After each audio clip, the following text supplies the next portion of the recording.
দল হিসেবে এনসিপির একটা সম্পর্ক আছে, কারণ যেহেতু জাতীয় নাগরিক পার্টি এনসিপিও তারুণ্য নির্ভর একটা রাজনৈতিক দল, এবং দেখা যাচ্ছে আমাদের যারা অডিয়েন্স, আমাদের যারা রাজনীতির সাথে যুক্ত, তারাও কোনো না কোনোভাবে এই ক্ষুদ্র এবং মাঝারি তাদের সমস্যাগুলো আমরা প্রতিনিয়ত আমরা সেটা ফেস করি, আমরা সেটা বুঝতে পারি। ফলে বাংলাদেশে যে ডেমোগ্রাফিক ডিভিডেন্ড চলমান আছে, আমরা মনে করি যে বাংলাদেশের সেই তারুণ্যের শক্তিকে বাংলাদেশের প্রধান অর্থনৈতিক শক্তিতে যদি আমরা রূপান্তর করতে পারি, প্রধান চালিকা শক্তিতে রূপান্তর করতে পারি, তাদেরকে সক্রিয়ভাবে কাজে লাগাতে পারি, তাহলে দেশের অর্থনৈতিক পরিবর্তনটা সম্ভব। এবং সেই জায়গা থেকে কিন্তু আসলে গণ অভ্যুত্থান বলি আমরা, জুলাইয়ের যে আন্দোলন শুরু হয়েছিল মূলত কর্মসংস্থানের দাবি থেকে, বাংলাদেশে প্রতি বছর লাখ লাখ তরুণ কর্মবাজারে প্রবেশ করছে যাদের জন্য কর্মসংস্থান নাই, এবং কর্মসংস্থানের দাবি উঠেছিল যখন সমাজে আমরা দেখেছি ক্রমবর্ধমান বৈষম্য, সমাজের অর্থনীতি, সম্পদ, গুটি কয়েক পরিবার, গুটি কয়েক গ্রুপ, সম্পদ পুঞ্জীভূত হয়েছে, কুক্ষিগত হয়েছে কয়েকটি মানুষের কাছে, কয়েকটি পরিবারের কাছে, এবং সেটা হয়েছে রাজনৈতিক সহযোগিতায়। রাজনৈতিক স্বৈরতন্ত্র যেরকম হয়েছে সেটার সাথে সাথে অর্থনৈতিক ক্ষমতাও পুঞ্জীভূত হয়েছে, বৈষম্য তৈরি হয়েছে। ফলে বিগত 16 বছরে আমরা অনেক অর্থনীতির উন্নয়নের গল্প শুনলেও, আমরা অর্থনৈতিক প্রবৃদ্ধির গল্প শুনলেও, সেই অর্থনৈতিক প্রবৃদ্ধির সুবিধাভোগী সমাজের বিস্তৃত মানুষ হয়নি, সমাজের সকল স্তরের মানুষ হয়নি। ফলে সেই যে আমাদের অর্থনৈতিক সমস্যাটা, যেটার মূল সমস্যাটা, যেটা বৈষম্য বা অর্থনৈতিক ন্যায় বিচার সমাজে না থাকা, সামাজিক ন্যায় বিচার না থাকা, সেই একই সমস্যাটা এখনো রয়ে গিয়েছে।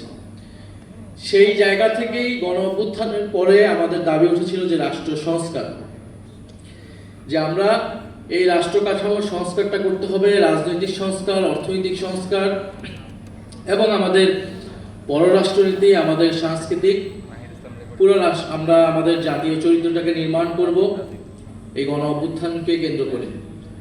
ফলে সেই জায়গা থেকে কিন্তু জুলাই সনদ বাস্তবায়ন হয়েছিল।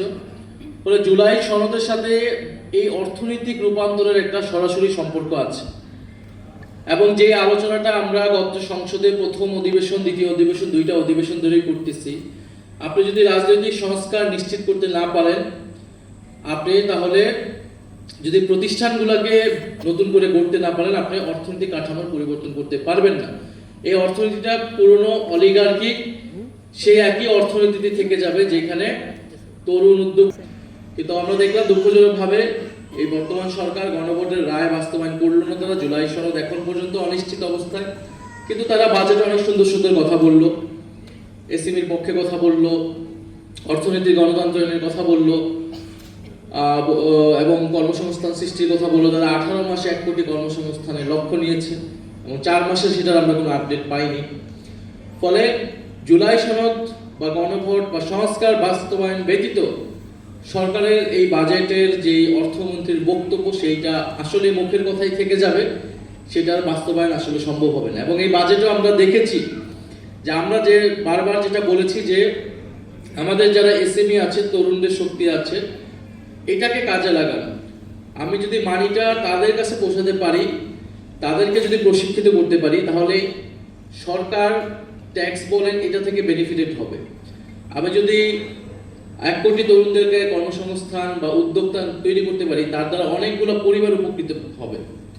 কিন্তু সরকার সেই পথে তো হাঁটলো না। সরকার যেটা ফ্যামিলি কার্ড করলো, একটা নির্ভরশীল জনগোষ্ঠী তারা আবার তৈরি করতেছে, এবং তারা মধ্যবিত্তের থেকে ট্যাক্স নিয়ে তারা গ্রামে ফ্যামিলি কার্ড দেবে, এবং যেটা কোনো আসলে কর্মসংস্থান তৈরি করবে না, বরং সেটা যেই পণ্যের চাহিদা তৈরি করবে, সেটার জন্য আমাকে আমদানি করা লাগবে। আমি আবার আমদানি নির্ভর অর্থনীতি হবে, দেশের অর্থনীতি আমার বড় হবে না। অন্যদিকে আমার যেটা প্রধান দাবি ছিল যে বাংলাদেশে যে অর্থনৈতিক এই দুর্দশা তৈরি হলো যাদের কারণে, যে ঋণ খেলাপি সংস্কৃতি এবং ব্যাংকগুলো যে বাজে অবস্থার মধ্যে পড়লো, সেটার কোনো বিচার বা সেটার ব্যাংকগুলোকে স্থিতিশীল করার কোনো সুনির্দিষ্ট রূপরেখা আমরা সেটা দেখি নাই, আমরা সেটা পাচ্ছি না।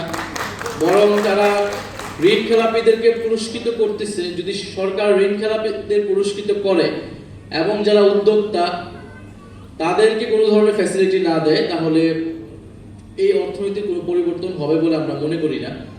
তা আমাদের আছেন এই অ্যাসোসিয়েশন, আমি মনে করি যে রাজনৈতিক দল মত এগুলার ঊর্ধ্বে ওঠে যারা আসলে ক্ষুদ্র মাঝারি উদ্যোক্তা রয়েছে তাদের জন্য কাজ করা উচিত, তাদেরকে প্রশিক্ষণের ব্যবস্থা করা উচিত।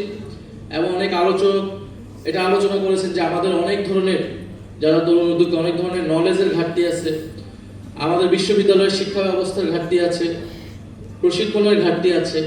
আমাদের তরুণরা জানে না বা পারে না যে একটা সংগঠন কিভাবে চালাতে হয়, একটা ফ্যাক্টরি কিভাবে চালাতে হয়, এই ব্যবস্থাপনা এটাও একটা স্কিল। তো এই স্কিলটা সে তো বিশ্ববিদ্যালয়ে শিখতে পারে না, বিশ্ববিদ্যালয় তাকে শুধু চাকরি প্রার্থী হিসেবে তৈরি করে। ফলে এই স্কিলটার প্রয়োজন, প্রশিক্ষণটা প্রয়োজন। এবং আমরা দেখেছিলাম কিন্তু জিয়াউর রহমানের সময়ে দেশের অর্থনীতি ঠিকই একটা সংকটের মধ্য দিয়ে যাচ্ছিল। জিয়াউর রহমান কিন্তু গার্মেন্টস ইন্ডাস্ট্রির মাধ্যমে দেশের অর্থনীতিতে একটা পরিবর্তন এসে সময় এসেছিল। দেশ গার্মেন্টস তৈরি করেছিলেন উনি পৃষ্ঠপোষকতা করেছিলেন এবং সাউথ কোরিয়ার একটা কোম্পানির সাথে চুক্তি করে এই দেশের যারা গার্মেন্টস উদ্যোক্তা আছে, পোশাক শিল্পের উদ্যোক্তা আছে, তারা সেই সময় তারা একটা মাঝারি শিল্প ছিল, ক্ষুদ্র মাঝারি শিল্প আমরা বলতে পারি। প্রচুর পরিমাণে তরুণদেরকে সেই সময় তিনি প্রশিক্ষণের ব্যবস্থা করে দিয়েছিলেন সরকারি সহযোগিতায় এবং তাদেরকে ঋণের ব্যবস্থা করে দিয়েছে। ফলে তারা যখন ব্যবসা করেছে, হয়তো সবাই সফল হয় না, কিন্তু যখন একটা বড় অংশ সফল হয়েছে সেটা দেশের অর্থনীতিতে একটা বড় পরিবর্তন এনেছে। এবং বাংলাদেশে আজকে অর্থনীতির প্রধান একটা খাত হচ্ছে সেই পোশাক শিল্প। তা আমরা আশা করেছিলাম এই সরকার এরকম কোনো একটা প্ল্যান নিবে যে আমাদের যেই ঋণ আমরা বড় ব্যবসায়ীদেরকে শুধু ঋণ না দিয়ে ফ্যামিলি কার্ডের মাধ্যমে শুধু গ্রাম অঞ্চলে নির্ভর জনগোষ্ঠী না করে, বরং এই যে ডেমোগ্রাফিক ডিভিডেন্ড যারা আছে 70% জনগোষ্ঠী যারা আছে, এসএমই যারা আছে, আমরা তাদেরকে প্রশিক্ষিত করি এবং তাদের হাতে টাকাটা পৌঁছে দিই, একটা মেকানিজম আমরা তৈরি করি। তাহলে এটা থেকে সরকারও বেশি উপকৃত হতো, দেশও অনেক বেশি উপকৃত হতো বলে আমরা মনে করি। এখনো আমরা মনে করি সেই সুযোগ আছে। সরকার যদি এই পলিসি পরিবর্তন তার না করে, সরকার যদি সাস্টেনেবল কোনো এই অর্থনীতির এবং এসএমইকে যদি তারা গুরুত্ব না দেয়, তাহলে আসলে বাংলাদেশের অর্থনৈতিক বিপর্যয়টা আরো ভয়াবহ দিকে যাবে। এবং আমরা জানি যে এই দেশে একজন তরুণ একটা কিছু উদ্যোগ গ্রহণ করবে, এটা তার জন্য সবচেয়ে চ্যালেঞ্জিং একটা জায়গা। সে ঋণ পাবে ব্যাংক থেকে, ঋণ রাজনৈতিক যদি নেটওয়ার্ক না থাকে, লবিং না থাকে, তাহলে সে কোনো ধরনের ঋণ পায় না এবং তাকে কতগুলো অফিসে দাঁড়ে দাঁড়ে ঘুরতে হয়। আমরা ওয়ান স্টপ সার্ভিসের কথা বলতেছি, ওয়ান স্টপ সার্ভিস সে টিকতে পারে না, তাকে বড় ব্যবসায়ীরা হয়রানি করে। আর বাংলাদেশে তো নিয়ম কানুন কোনো বালাই নেই। ফলে সেই জায়গায় এসএমই অ্যাসোসিয়েশনের উচিত একেবারে প্রান্তিক পর্যায়ে উপজেলা ভিত্তিক আমরা যে উদ্যোক্তা যারা রয়েছেন, যারা কাজ করতে চায়, যাদের নিজস্ব অনেক সৃজনশীল উদ্ভাবনী আইডিয়া রয়েছে, বিশ্ববিদ্যালয় ভিত্তিক যারা তরুণ রয়েছেন, আমাদের অ্যাগ্রো অর্থনীতি রয়েছে, ডিজিটাল অর্থনীতি রয়েছে, এই সবগুলো বিষয়কে টাচ করে তরুণদেরকে প্রশিক্ষণ করতে এবং এসএমইর ভয়েসটাকে তুলে আনা।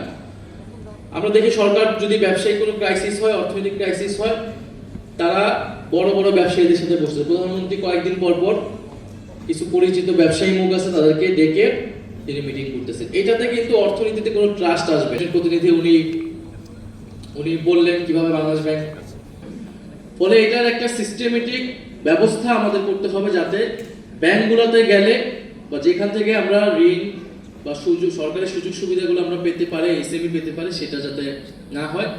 ফলে আমরা মনে করি যে রাজনৈতিক বিরোধিতা পক্ষ বিপক্ষ সবকিছুর আগে অর্থনীতিটা আমাদের এই মুহূর্তে বাংলাদেশে অর্থনৈতিক উন্নয়ন, অর্থনৈতিক সংস্কার এটা সকলের জন্য ম্যান্ডেটরি। এখানে কোনো সরকারি দল বিরোধী দল নাই। আমরা এই জায়গায় একসাথে সরকারের সাথে আমাদের এই জায়গাতে কাজ করতে কোনো অসুবিধা নেই এবং আমরা সরকারকে এই জায়গায় নীতিগতভাবে সহযোগিতা করতে চাই। বাজেট অধিবেশনে আমরা সেই বক্তব্যগুলো বলেছি, সরকার কতটুকু আমলে নিবে বা কতটুকু নিবে না সেটা আমরা জানি না, কিন্তু এই এই অর্থনৈতিক সংস্কার এবং তার আগে রাজনৈতিক সংস্কার, কারণ সরকার যদি রাজনৈতিক সংস্কার করত, জনগণের ট্রাস্ট সে পেত, রাজনৈতিক দলগুলোর ট্রাস্ট সে পেত, ব্যাংক ব্যবস্থার অর্থনৈতিক সংস্কারগুলো সে যদি করত, সে যারা আন্তর্জাতিকভাবে যারা বিনিয়োগ করতে চায়, যারা আন্তর্জাতিক ফিনান্সিয়াল অর্গানাইজেশন আছে, IMF বলেন, তাদের ট্রাস্টটা পেত।